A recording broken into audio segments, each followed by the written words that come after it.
You've often heard me say that the sins of youth are just like loose dirt in our life.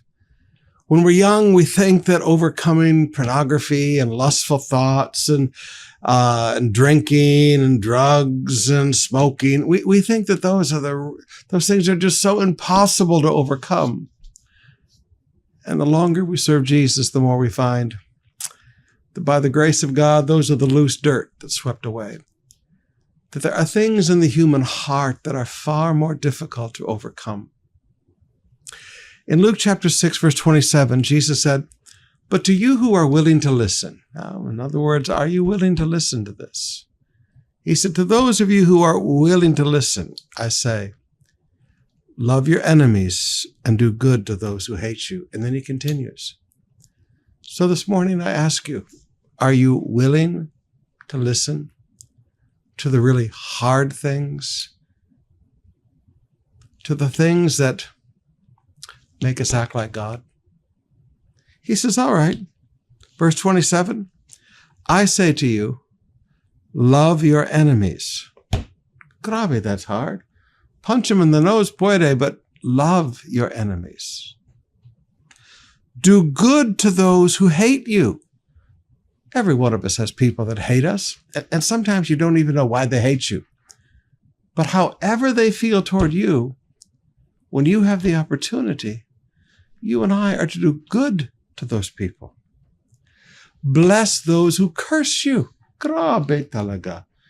So they can stand there and curse us, but we are to speak blessings over their lives. "Pray for those who hurt you." Verse 28. So you mean after somebody tears us up and hurts our family and slanders us, yeah, pray for those who hurt you. Verse 29, if someone slaps you on the cheek, offer the other cheek. All right, there's the old turn the other cheek. And then he says, offer the other cheek, and if someone demands your coat, offer your shirt also. He said, you know what? In the face of abusive authority, which the Jews faced in that day, occupied by the Roman military, it was common for them to face the abuse of these soldiers who didn't even want to be there. He said, if they demand your coat, offer them your shirt also. He said, give to anyone who asks you. And when the things you have are taken away from you, don't try to get them back. So he said, all right, be generous to the extreme.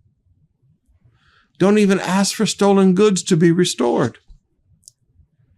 Do to others as you would like them to do to you, the golden rule. And then he says, now let me tell you why. He said, I know this is hard, but let me tell you why. He said, verse 32, if you love only those who love you, why should you get credit for that? Even the sinners love those who love them. And if you do good only to those who are good to you, why should you get credit? Even the sinners do as much. And if you lend money only to those who can repay you, why should you get credit? Even sinners lend to other sinners for full return. Love your enemies, do good to them, lend to them without expecting to be repaid. Then your reward from heaven will be very great. I like that. Very great. Not just a little reward, a very great reward.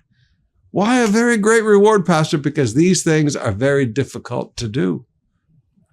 Your reward from heaven will be very great, and you will be acting as the children of the Most High, for he is kind to those who are unthankful and wicked. He said, you know what? If you got ears to hear, if you're willing to listen, this is how you treat people, because this is how your Heavenly Father treats people. Now, beloved, I'm going to stop there. There's so much more here. But I want you to understand, the older you get, the more you realize these are the hard ones. Acting like God is not just a few things of sanctification and morality. Acting like God is treating people like God treats them. Acting like a son of God, now that takes grace.